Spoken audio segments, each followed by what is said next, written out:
Rahmatiye Imam Zamanai Quran Tar Salawat.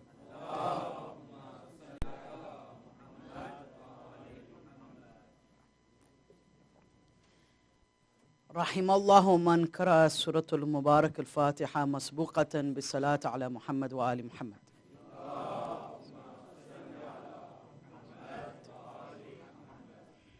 بسم الله.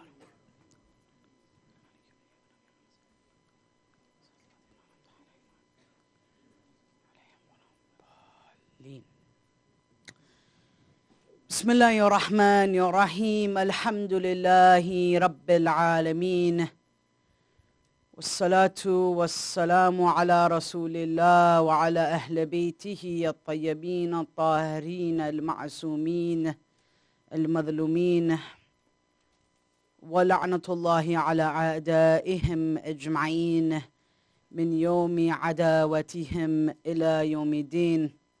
أما بعد، فقال الله سبحانه وتعالى في محكم الكتاب المجيد وهو أصدق القائلين وأكرم الأكرمين: بسم الله الرحمن الرحيم. هل أتى على إنسان حين من الدهر لم يكن شيئا مذكورا.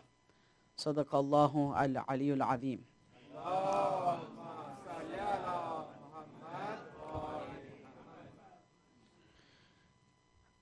Allah subhanahu wa ta'ala in Surah Al-Insan presents to us a remarkable fact regarding the nature of our existence. God tells us, has there come to the human beings, to mankind, a time when He never existed? حِينٌ مِّنَ الدَّهْرِ لَمْ يَكُنْ شَيْئًا مَذْكُورًا. That there was a time in which we never existed. Meaning, how haughty are we to think that we've always been here? To think that we've existed forever, to think that in reality there was a time where we were not worthy of mention. Meaning that we don't owe our existence to ourselves. This is the whole point of these sorts of verses, right? To force us to ponder over our origins. And to know that there was a time in which, as Imam al-Baqir tells us, we only existed, Allahumma salli ala Muhammad wa ali Muhammad, كان مذكور في العلم ولم يكن مذكورا في الخلق. That this person only existed in the knowledge of God but was not created. Each and every one of us were waiting, so to speak, but we didn't know, to be thrown in to the aslab of our fathers and mothers. We were waiting to become an embryo in potentia. A potential embryo. Yani nutfatun amshaj. Nutfatun amshaj. Right? We were waiting to become that. We didn't become it yet. We were waiting to become that. And then the moment happens. Allah says, Inna khalaqna al-insana min nutfatin amshajin. And then we created the human being in the form of a zygote. And nutfatin amshajin is basically the combination of two various genes coming together to create a zygote, which then becomes a nutfatin amshajin, an embryo.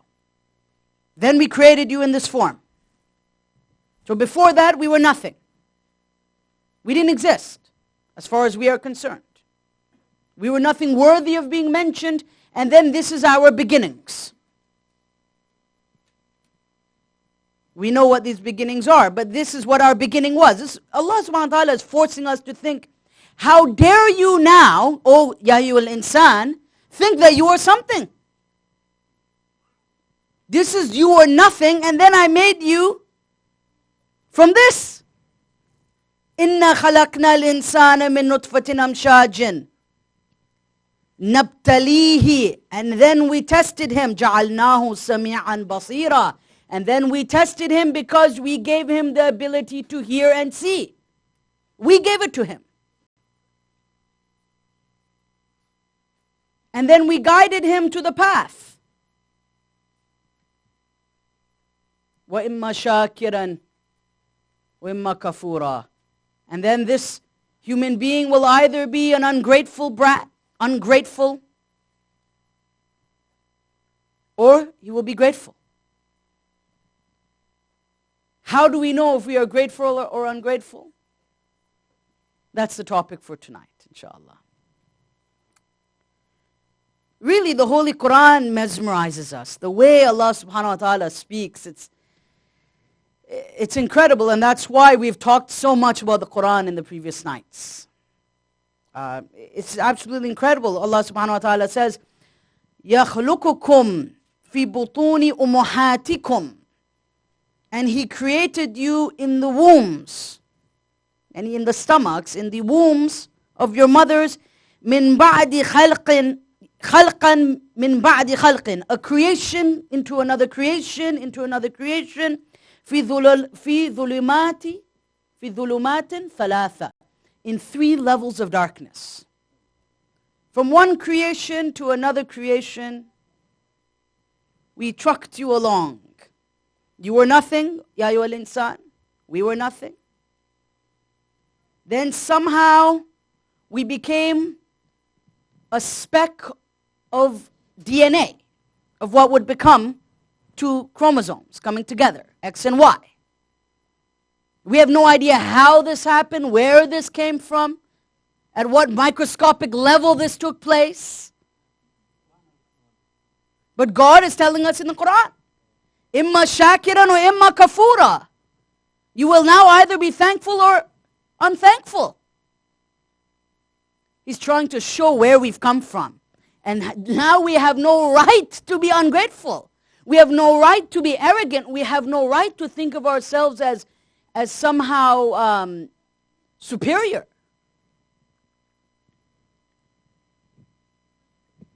Sallu ala Muhammad wa ali Muhammad. Now look at what Allah Ta'ala tells us. Right after saying that you were a khalq to another khalq. In the darkness of your mother's wombs, ذَلِكُمْ اللَّهُ رَبَّكُمْ لَا لَهُ الْمُلْكِ لَا إِلَهَ إِلَّا هُوَ. That this is your Lord. This is your Allah. This is your Lord, who is the sovereign, of which there is no God but Him. There was no Khaliq except for Him. There was no one that could determine where and how and what genetic makeup I would have but Him. And from which forefathers I would come. Only Him. La ilaha illa huwa. And there is no God but Him. There was no king but Him. There was no creator but Him. فَأَنَّا تُصْرَفُونَ. Now Allah says, where are you going away from me? Where are you running away? You cannot run away. I am your return. You have come from me. I am your creator, and to me you shall return. So why are you trying to run away? Inna lillahi wa inna ilayhi raji'un. This is the whole point. God is reminding us of our origins. And remember, God says, and we tested him and we made him hearing and seeing.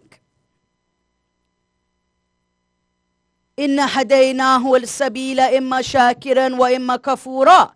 And we guided him to the path. Now he will either be grateful or ungrateful. That Allah subhanahu wa ta'ala infused into this embryo, nutfatin amshaj, unparalleled wisdom, insight, aql, hearing, seeing. He's saying you are nothing. Who would be able to do this? Khalqan ba'da khalq. In the depths of this amniotic fluid in which you are resting, I have given you all of these faculties. I have breathed into you your soul while you are in the midst of the darkness, these 3 layers of darkness in your mother's womb. This is what God is telling us. So 1, there are 3 points to remember. 1, we were nothing worthy of mention. لم يكن شيئا مذكورا. 2, we were the product of an embryo, which is a combination of DNA from a mother and a father. 3, we were endowed with certain faculties. In other words, God is saying, I've given you, O mankind, O humankind, the most incredible brain. We have given you consciousness. You are a sentient being, unlike the other beings. What makes us different? It is that we can ask the question, why am I here? No other creation that we can see and interact with here asks the question, why? Everyone else just eats, sleeps, and reproduces. Human beings have been given the ability to ask, why am I here? Where have I come from? Where am I going?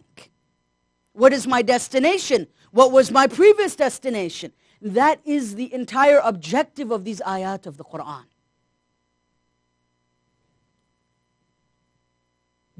And this is what makes human beings so incredible. And this is precisely why the word hell is used. Right? It's known as harf istifham. It's an interrogative question which is meant to give us some kind of information. That God is asking us a question and then delivering the answer immediately. And in between the question and the answer, the grammarians and scholars of Arabic language tell us that we are supposed to be bewildered between the moment of the question and the moment of the answer. When God says, has a time come to you when you are not anything worthy of mention? And then, فَخَلَقْنَاهُ. And then we created him.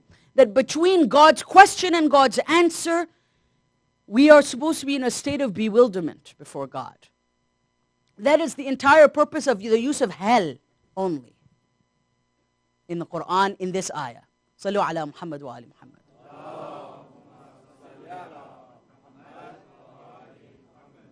As Amir al-Mu'mineen says, أَتُسَلِّطُ النَّارَ عَلَى دَمَائِرَ حَوَّتْ مِنَ الْعِلْمِ بِكَ حَتَّى صَارَتْ خَاشِعًا. That would you inflict your fire upon the consciousnesses, the minds, which are dazzled with your knowledge, until such a point that they become that they enter into a state of absolute awe and reverence before you. If we don't know the Quran, or we cannot reflect over the Quran, then we cannot enter into a state of bewilderment before God. Sallu ala Muhammad wa ali Muhammad.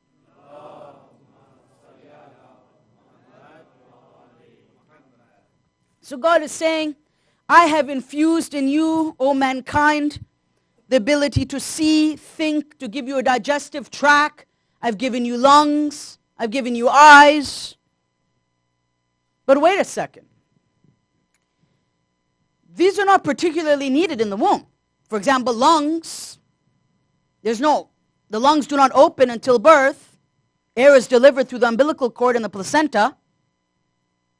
So what's the point? God is preparing our entry into this world. But now stay with me here. This is a little deep. But then the Quran this is the kalam of Allah subhanahu wa ta'ala. It's very deep. We have to think about it. So we're in the womb.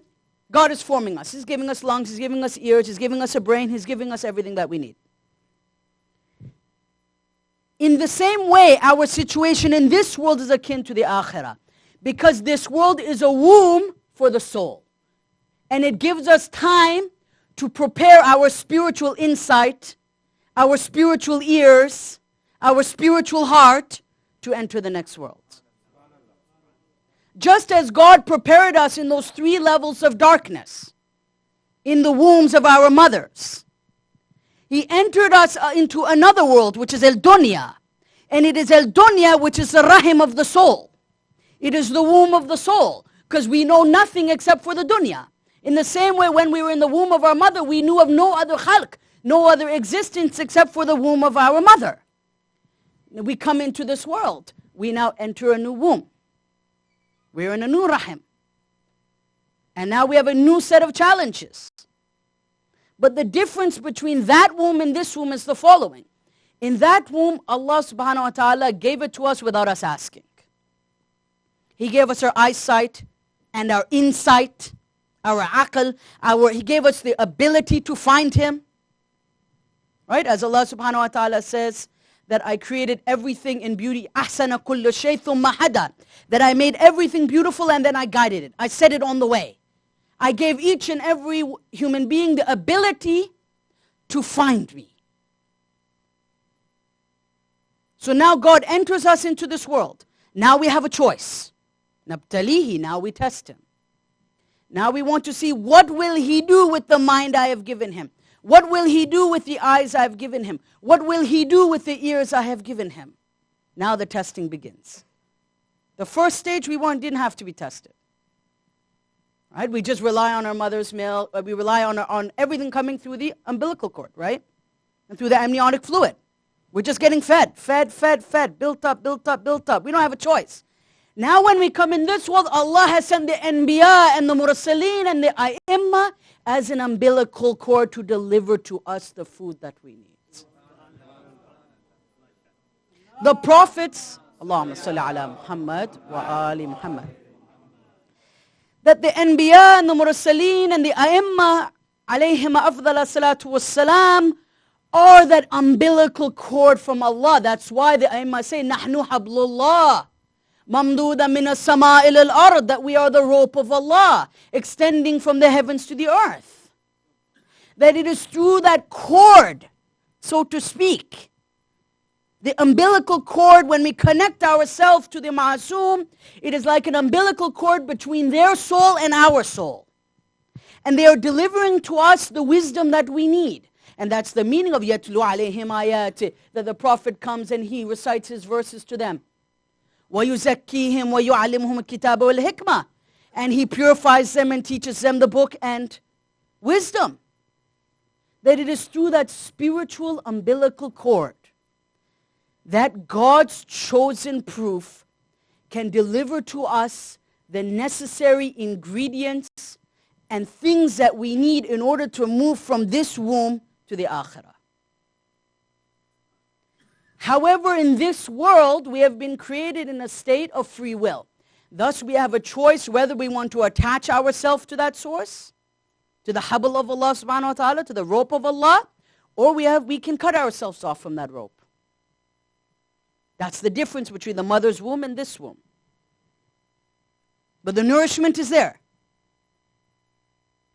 The resources are there. The tarbiyat is there. But whether we connect to it or not is up to us. Sallu ala Muhammad wa ali Muhammad.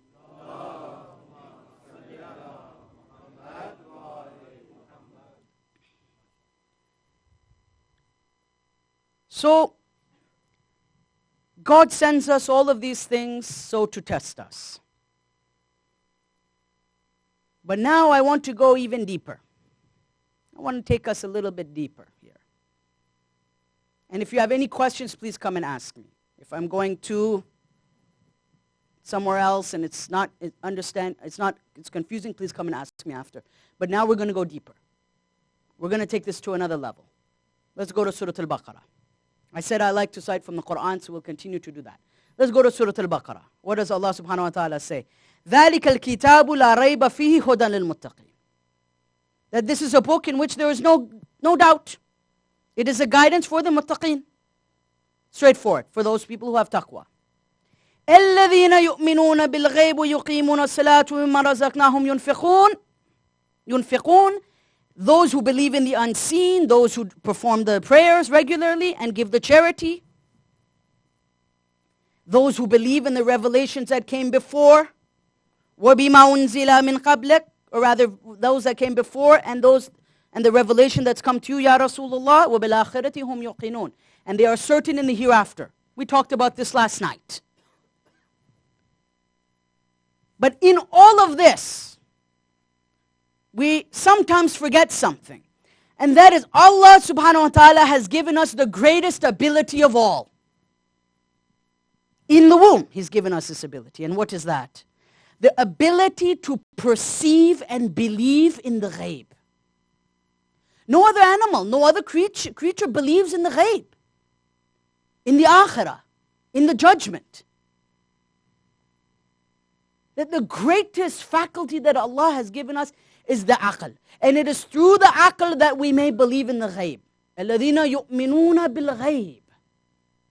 Everything returns back to the ghaib, the salat. How do we know if it's accepted or not by Allah? That's the issue of the ghaib, of the unseen. That when we give charity, how do we know if it enriches our soul or not? That is part of the ghaib. When we believe in the Quran, how do we know how it came to the Prophet? That is part of the ghaib. When we believe in the akhirah, is that not a part of the ghaib? الَّذِينَ يُؤْمِنُونَ بِالْغَيْبِ. Everything returns back to the ghaib. But now I'll go one step further. The sixth Imam has told us something very important, where he says, الَّذِينَ يُؤْمِنُونَ بِالْغَيْبِ. In explaining to us one of the meanings, he says, مَنْ آمَنَ بِالْقِيَامِ الْقَائِمِ أَنَّهُ الْحَقِّ. Those who believe in the rising of Imam al-Hujjah.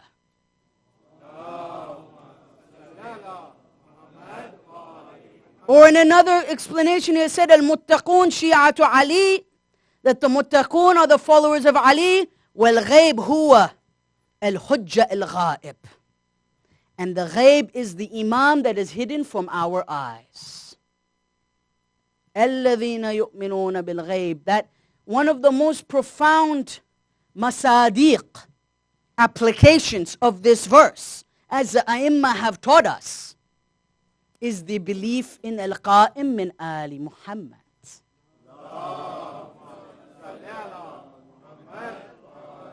That there is an Imam, he is living, he is with us, but we cannot see him.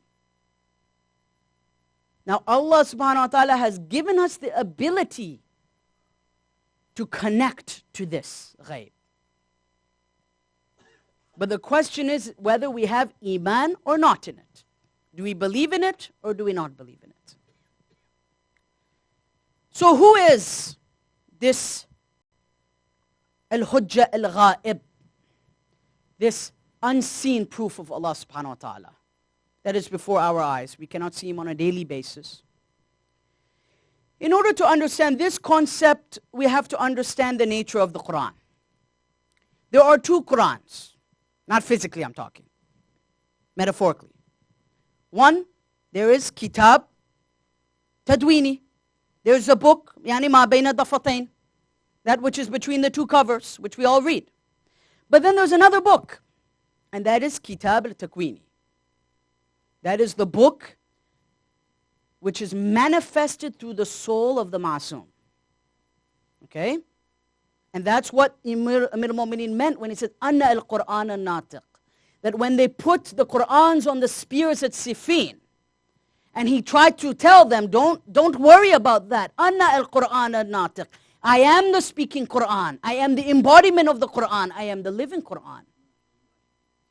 Why have the A'immah emphasized again and again and again that we are the speaking Qur'an? We are the speaking Qur'an. Why? Because as Ayatollah Wahid al-Khurasani explains, one of our great fuqaha and scholars, he explains that the Imam is Kitab al-Takwini. Kitab Takwini, that he is the manifestation of the Qur'an. He is the madhar of its akhlaq, of its ahkam, of its seerah, of its sunnah. He is a madhar of it in a total, complete sense. Al-madhar al-kulli. In an absolute sense. And this is one attribute of the Imam of our time. Sallu ala Muhammad wa ali Muhammad.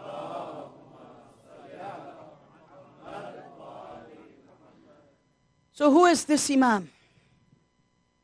Well, the first step in having the ma'rifah of the Imam is to know the sifat of the Imam, the attributes of the Imam of our time. Let's go to his birth. Sheikh Saduq narrates in an authentic riwayah going back to Sayyidah Hakima that when the time of the birth came, she says that I saw, she is saying, Sayyidah Hakima is saying, فَلَمَّا وُلِدَ السَّيِّد, that when the Sayyid, when the leader of the time, when the Imam of the time was born, رَأَيْتُ لَهَا نُورًا سَاطِعًا. She's saying that I saw a light, a column of light extending to the arsh of Allah subhanahu wa ta'ala from this baby. from the womb of his mother was a light. A nur. Nurun sati'a. وَقَدْ ظَهَرَ مِنْهُ وَبَلَغَ أُفُقُ السَّمَاءِ. And it reached the highest extents of the horizons. And that can come back to the verse of the Quran, سَنُرِيهِمْ آيَاتِنَا آيَاتِنَا فِي الْآفَاقِ وَفِي أَنفُسِهِمْ, that we will show them our signs in the horizons. This is one of the signs which is the light of Al-Qa'im min Ali Muhammad. The light of this infant, of this newborn baby, reached the highest, the peak of the horizons. Then she says, رَأَيْتُ طُيُورٌ بَيْضَاءَ تَحْبِتُ مِنَ السَّمَاءِ. And then I saw white birds coming down. I had no idea what's going on. I saw white birds coming down from the heavens, from the skies. And I asked the 11th Imam, Imam al-Askari, what is going on? And he said that these were angels that have arrived to welcome the Qa'im into this world.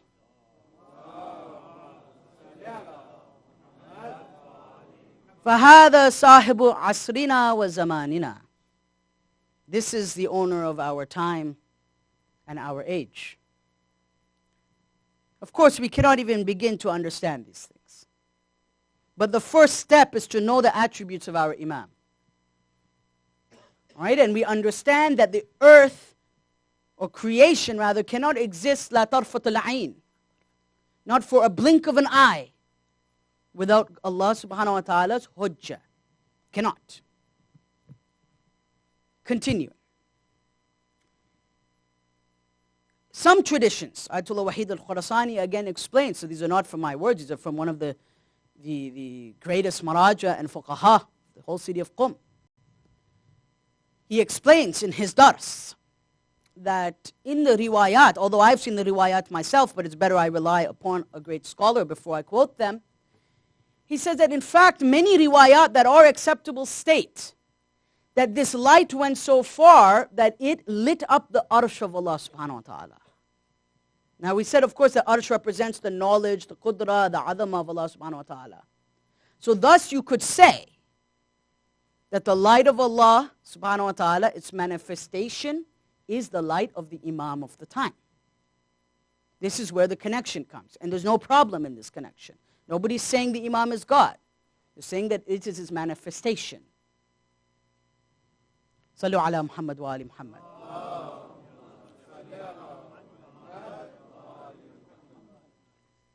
So from the womb of Sayyidah Nargis came a light that would light up the arsh of Allah subhanahu wa ta'ala. That is the light that would come from this womb. Now imagine what was that womb. How purified that womb was. We don't know, of course.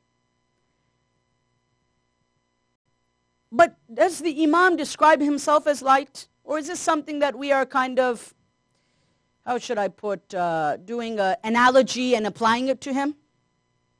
Well, if we go to Kulayni, he has a letter from the Imam to Ishaq bin Yaqub. In the 12th Imam's letter, he says the following, and we have no reason to doubt this letter, and our Maraja and great scholars of history quoted in their books. He says, في غيبتي كالانتفاع بالشمس, that during my ghaiba, my occultation, the benefit of the sun إذا غيبها عن الأبصار السحاب, that I am like, during my ghaiba, the sun which is behind the clouds. And when it disappears from the clouds, you shall not worry. Why? إني لأمان لأهل الأرض, because I am a trust protecting and keeping this earth. That I am the sun.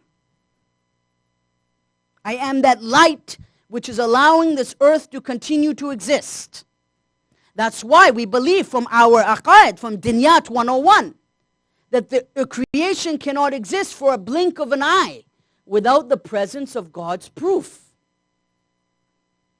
And this is the maqam of the Imam of our time. Sallu ala Muhammad wa ali Muhammad.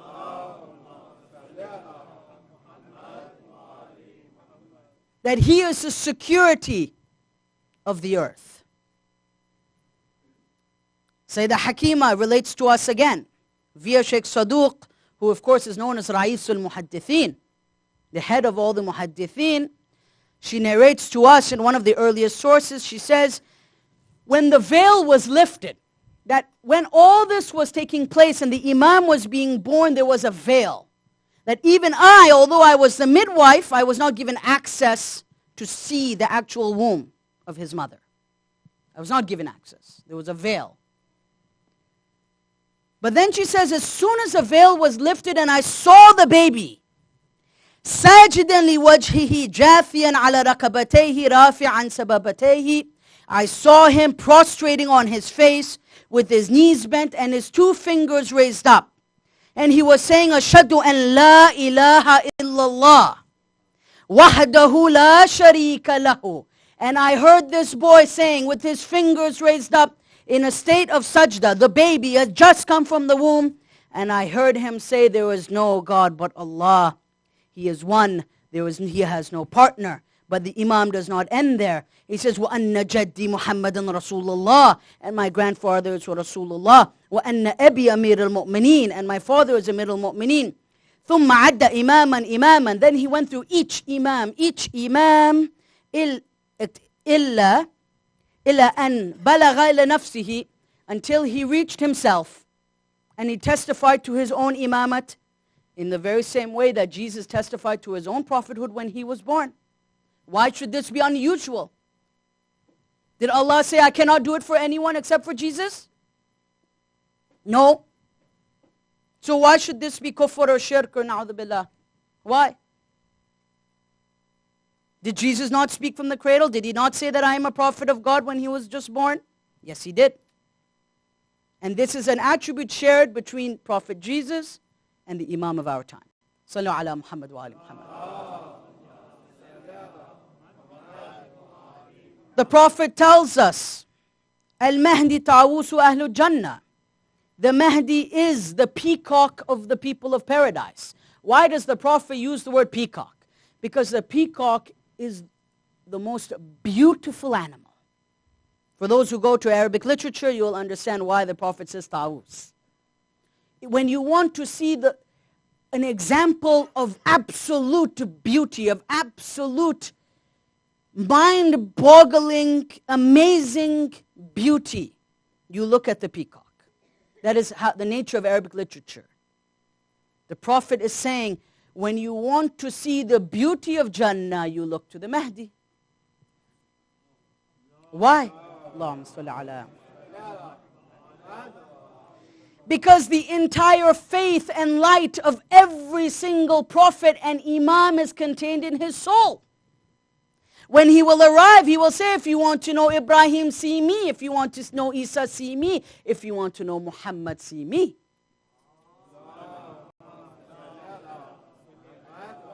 His soul is the repository of every single spiritual insight since the time of Prophet Adam.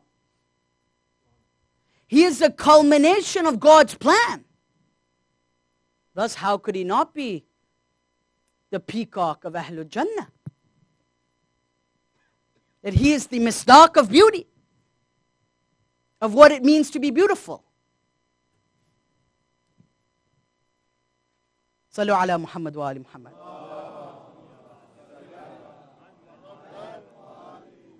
So if we want to connect to this cord of spiritual insight, there are certain advices that the ahadith and the fuqaha have given us.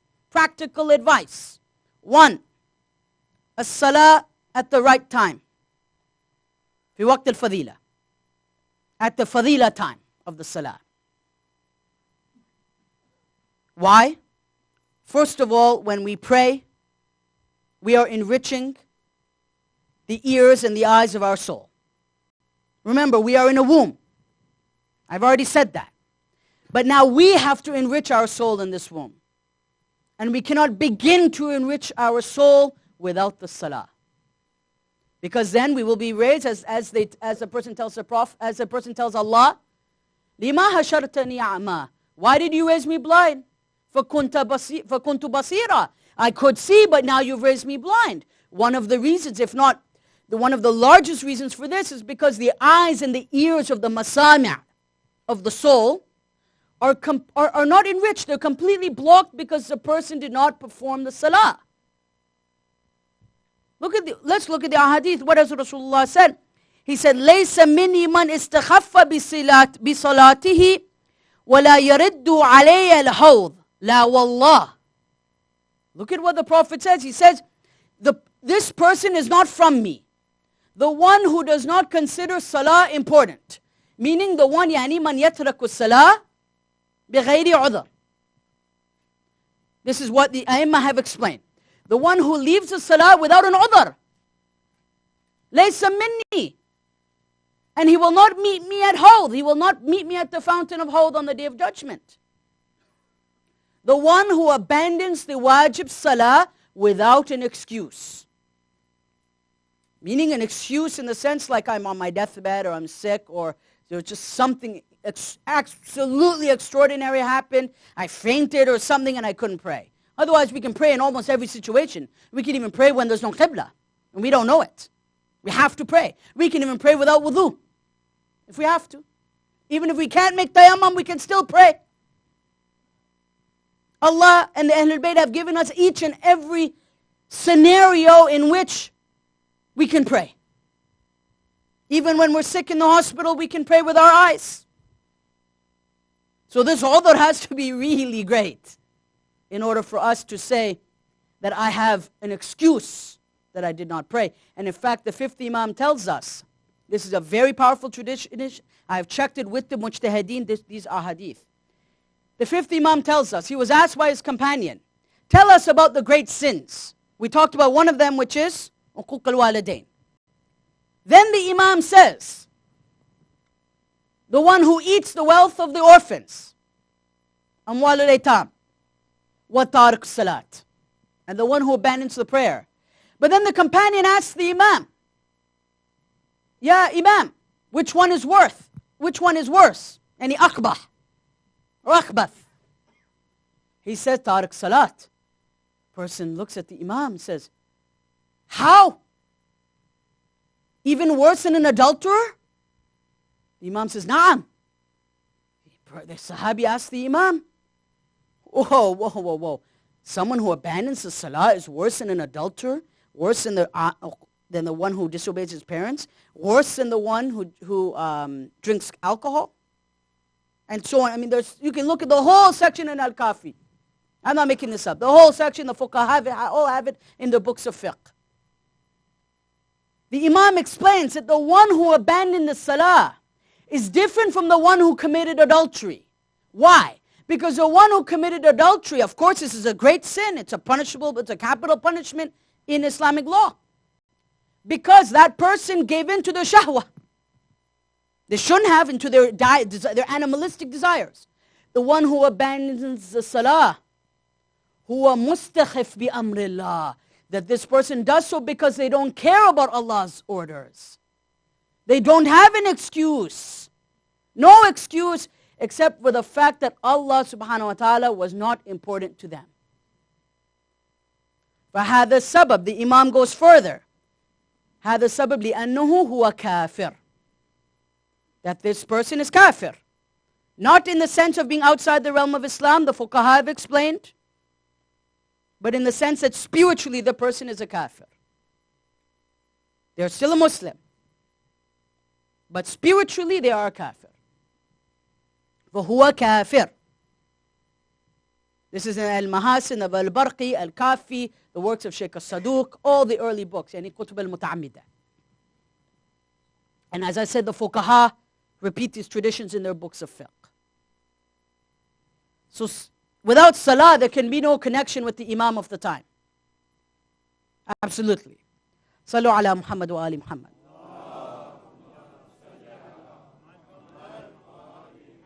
Two, staying away from violating our eyes with gazing at non-mahram, with looking at non-mahram, at those women, or for women looking at men that are not their mahram. The traditions tell us that this is the quickest way to burn the iman. Quickest. And to violate and cut the connection off with the Imam of the time. of looking inappropriately at a non-mahram. We all know the various situations. We don't need to go through all of that. 3, tawassul to the Imam every single day. That every single day I say, Adrikni ya Mahdi. Every single day. Because my Imam is alive, my Imam is with me, and I have no doubt. الَّذِينَ يُؤْمِنُونَ بِالْغَيْبِ. We have Iman in the ghaib. We have no doubt. And we say, Adrikni ya Mahdi.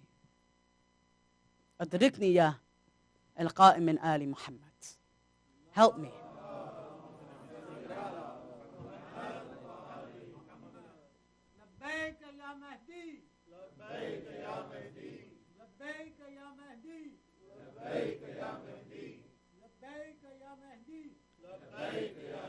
Lastly, the recitation of the Holy Quran. Utmost importance. That the one who does not allow the light of the Quran to shine on their heart will not have the spiritual enrichment and fulfillment of the Imam of the time, whose light fills the earth, right? As the ayah said, أَشْرَقَتَ الْأَرْض بِنُورِ رَبِّهَا, that the earth is filled with the light of its Rabb. Here, Rabb does not mean Allah. It means its nourisher. And according to the many ahadith, this is none but the Imam of our time. قَدْ أَشْرَقَتَ الْأَرْض بِنُورِ رَبِّهَا, that the earth is filled with the light of its Rabb. And according to the traditions, this is Sahibu Asrina wa Zamanina.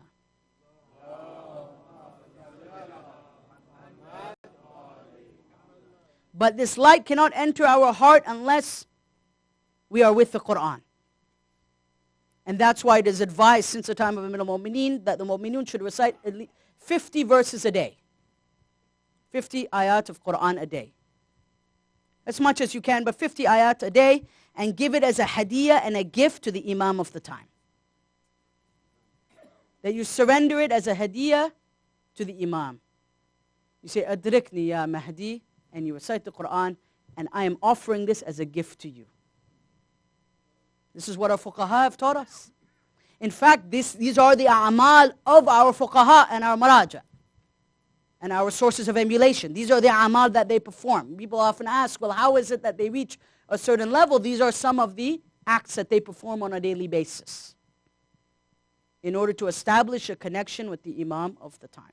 Sallu ala Muhammad wa ali Muhammad.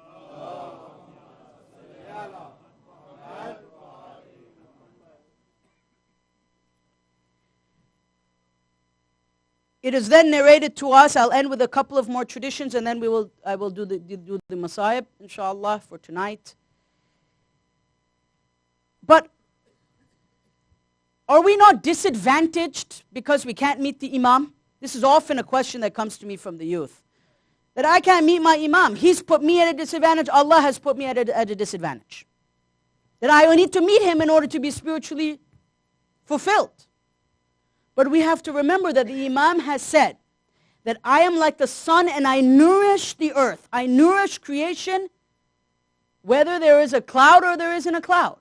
That whether you see me or you don't see me doesn't make any difference in the ability for your soul or my soul to be nourished by the light of the Imam of the time. The problem is in us. Because often we don't have a proper mafhum and understanding of the maqam of the Imam. Who the Imam is. That we don't need to physically meet him. And we have millions of examples of people who have physically met the Aimah and killed them. Or betrayed them. Or disobeyed them. So meeting the Imam does not guarantee spiritual enlightenment. It is purifying our soul so that the nur of the Imam can enter our heart. That is the only way to guarantee spiritual enlightenment. Sallu ala Muhammad wa ali Muhammad. But what happens if we don't get to meet the Imam during our lifetime? Let's see what the Aimah have told us. From the 6th Imam. This is narrated by As-Saduq and by Al-Barqi in Kitab al-Mahasin, where he says, في من ماتت على هذا الأمر منتظرا له, regarding the one who dies in a state of intidhar, that they're waiting for the Imam and they die while waiting. هو بمنزلة من قام مع القائم في فسطاته. That he has a position as if he has died in the tent of the Imam himself. Then the Imam stayed silent. ثم سكت هنية. He stayed silent, smiling. And he says, هو كمن كان مع رسول الله. Rather, it is as if he has died with Rasulullah. Muhammad wa ali Muhammad. Another tradition from the fourth Imam. This is incredible. Going back to the fourth Imam who says, من ثبت على موالتنا في غيبة قائمنا. The one who stands firm in the deen by our wilayah during the ghaibah of the Imam. أعطاه الله عز وجل أجر ألف شهيد من شهداء بدر وأحد. That Allah gives this person the reward of 1,000 martyrs who were present at Badr and Uhud. The one who during the ghaibah does not violate his deen. Because we know during the ghaibah people will leave home as a mu'min and return as a kafir. This is possible. But the one who protects his soul during this time and dies while protecting their soul will receive the reward of 1,000 martyrs. Once again, our great scholars quote this in their books, such as Ayatollah Wahid al-Khurasani. May Allah raise his rank and preserve him, inshallah. It is during these nights that we send our tears and condolences as a hadiyah to the Imam of the time as well. Why? How does the Imam describe his feelings about his grandfather? We should know. Because we want to have ma'rifah of the Imam. We want to know who our Imam is. So we will ask a question, how does our Imam feel about his grandfather? He tells us, subhanallah, he says, لَمْ أَكُنْ لِمَنْ حَارَبَكَ مُحَارِبًا. That I was not there to fight the one who was fighting you. وَلِمَنْ نَسَبَ لَكَ الْعَدَوَاتَ مُنَاسِبًا. Nor was I there to be an opponent to the one that was an opponent to you. وَلَأَنْدُبَنَّكَ صَبَاحًا وَمَسَاءً. But now I shall cry over you morning and night. وَلَأَبْكِيَنَّ لَكَ بَدَلَ الْدُمُوعِ دَمًا. And these tears will become tears of blood. That this is the state of the grief of the Imam of the time over his grandfather Abu Abdullah. This is how the Imam addresses his grandfather in Karbala on the day of Ashura. Now you may not have heard this part. The Imam says, حَسْرَةً عَلَيْكَ تَأَسُّفًا عَلَى مَا دَهَاكَ. For those who know Arabic, you understand how heavy these words are. The Imam says, I am in a state of grief over you, knowing the calamity that you underwent. تَلَهُّفًا حَتَّى أَمُوتُ بِلَوْعَةِ الْمُصَابِ. I am panting with grief. Literally, the Imam is saying, I am hyperventilating in tears. I cannot translate this any further. He's literally saying that my heart is hyperventilating. That I'm panting. That's how he's describing himself until I die in a state being tormented, bilo'a. But then when I went to check the dictionaries again, brothers, do you want to know what lo'a means? Do you want to know what this word means? It is told to us, al-lo'a haraqatun fil qalb, that it is a fire in the heart. You know when you have a heart attack? If someone has a heart attack here, it is like that but 10 times worse. Or alam min hub, it is like a wound or sickness suffered out of love. Or hammun or marad intiha. It is like a terminal illness. That's the definition. The Imam is saying that I am in a state of terminal buka. Terminal. Sabahan wa masa'an. Night and day. That every day is Ashura for me. Every day I can see your head being taken from your shoulders. Allahu Akbar. وَغُصَّةَ الْإِقْتِيَابِ. Do you want to know what this means? These words are extremely profound. It means that at my death, I will choke on my tears. That they say to the person, يَا رَجُلٌ تَغَسَّلْ بِالْتَعَامِ. That when you choke on your food and you cannot breathe, The Imam is saying that I am crying so much that it is as if I am choking. I am choking on my own tears in my throat, in my mouth. This is the level that the Imam is mourning for his grandfather. On the day of Ashura, the swords were being sharpened for war. All that could be heard was al-atash, al-atash, al-atash. Abu Abdullah had to make some very tough choices on this day. The courageous Ali al-Akbar, it is told to us, was 27 to 28 years old. Remember, the Imam of our time says, Assalamu alayka ya Ali al-Kabir. Our Imam in his ziyarah to his grandfather sends his salams on Ali al-Akbar. That it is told to us that Ali al-Akbar had Hamza's might, Haidar's bravery, and the Prophet's beauty and speech. The young boy represented the pride of Banu Hashim. Abu Abdullah took a lot of pride in this child. It is interesting to note that when the time came forth to go forward, historians debate as to whether Ali al-Akbar was first or Abdullah ibn Muslim. Most traditions tell us that Ali al-Akbar was the first one to go to fight. Imam al-Hussein could not face Allah knowing that he would let Qasim go, that he would let others go before his own son. Imam al-Hussein had to sacrifice his own children first. This was how he would, of course, be known as the most bravest and the most just of human beings.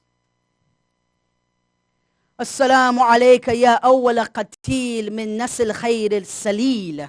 As the Imam tells us that As-salam, peace be upon you, O the one that was killed from the most beautiful of progeny. Min salamihi Ibrahim al-Khalil, and even Ibrahim al-Khalil sends his salam. But it is reported that his mother Layla came out. Some of the other women pleaded with Ali al-Akbar to stay. وَلَمَّا تَوَجَّهُوا إِلَى الْحَرْبِ, when he decided to go to fight, اجتمعت النساء حوله كالحلقة فَقُلْنَا لَهُ إِرْحَمْ غُرْبَتَنَا, have mercy on ours and our estrangement. They tried to convince Ali al-Akbar to stay. They say, we don't want you to leave. We cannot stand you from leaving. But Ali al-Akbar had to go. He goes into battle. He says, Ana Ali ibn al-Hussein ibn Ali. Nahnu baytullah wa awla bin Nabi. That I am Ali ibn Hussein. We are the house. We are the house of Allah subhanahu wa ta'ala, and we are foremost in the line of the Prophet. Wallahi la yahkamu fina ibn da'i. That the ibn da'i, that this illegitimate child, shall never rule over us. He goes out to fight. فَبَكَى الْحُسَيْنِ بُكَاءً شَدِيدًا. It is stated Hussein began to cry. He is trying his best to go right, to go left, to go into the center to see his son. He shouted at Umar ibn Sa'ad, what is wrong with you? May Allah cut off your lineage, just as you have cut off mine. May Allah send someone to slay you in your firash, in your own bed. Now Hussein, it is stated, he untied the hair from his back. This is very unusual. The hair of Hussein ibn Ali was now hanging. He untied it. فَلَمَّا رَأَوْا الْحُسَيْنَ رَفَعَ شَيْبَتُهُ نَحْوِ السَّمَاءِ. Hussein took his beard. He lifted it to the heavens. Imagine this moment on the plains of Karbala.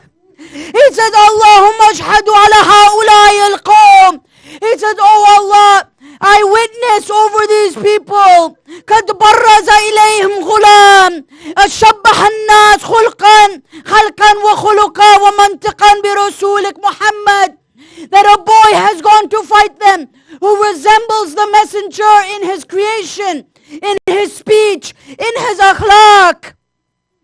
And then he says, كنا إذا اشتقنا إلى وجه رسولك نظرنا إلى وجهه. That when we miss the face of Rasulullah, we would look to the face of this boy.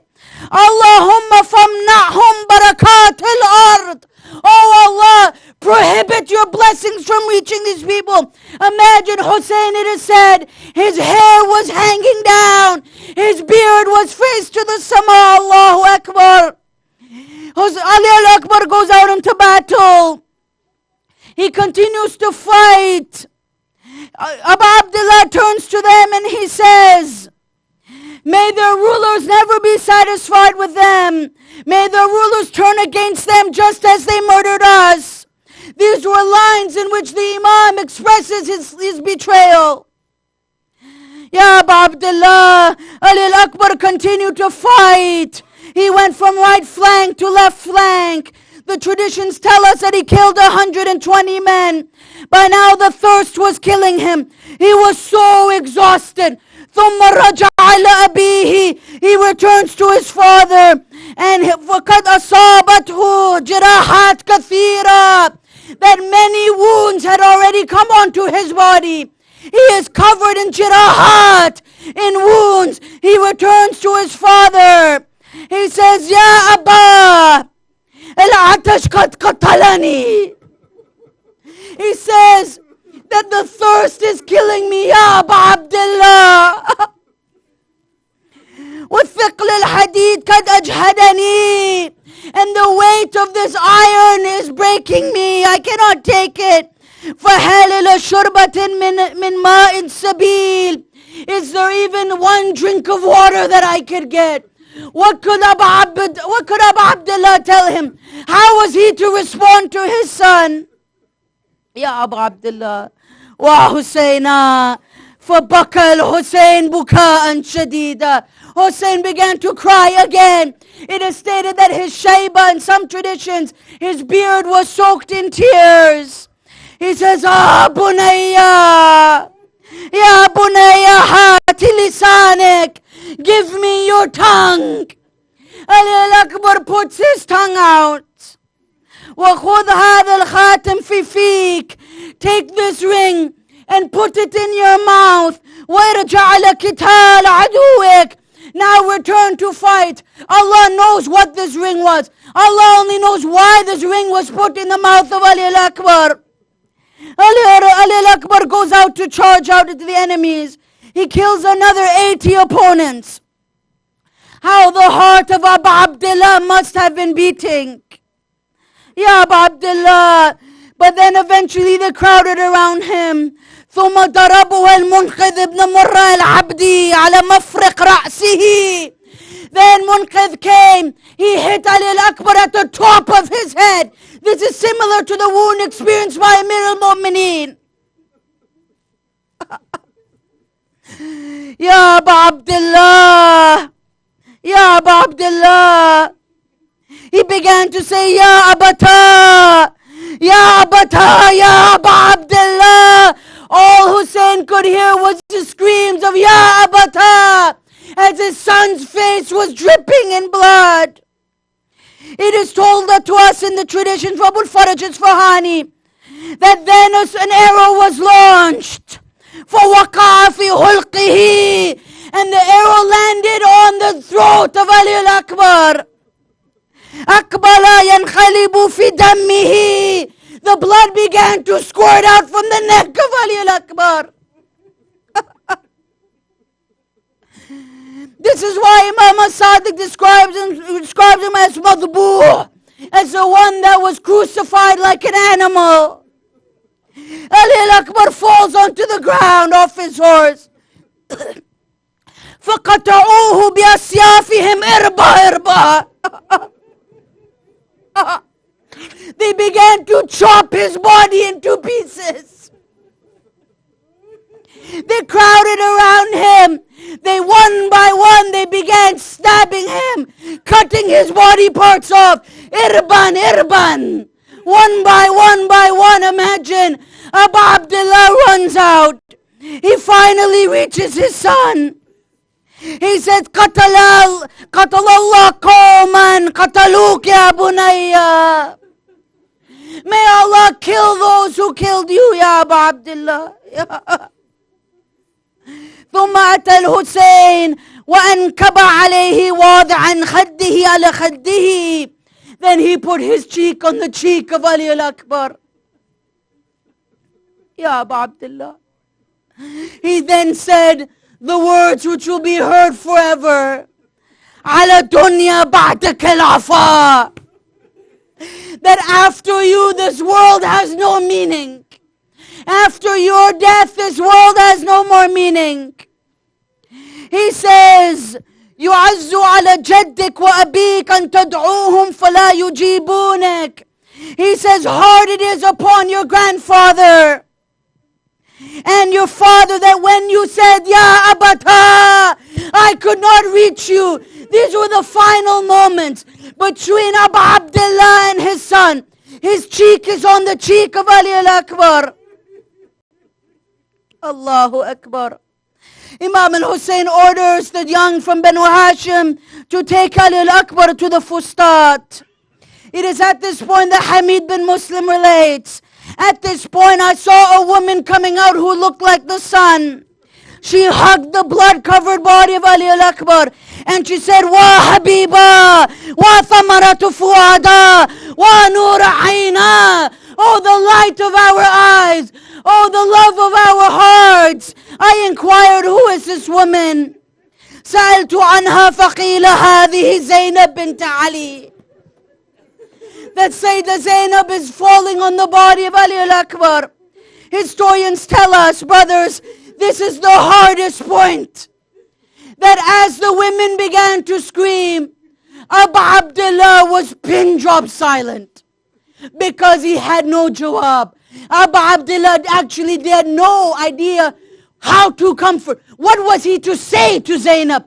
What was he to say to Layla? What was he to say to them? The historians tell us that he fell samit. He was completely silent. وَأَخَذَ رَأْسُهُ. He took the head of his son. He put it في هجره, in his lap.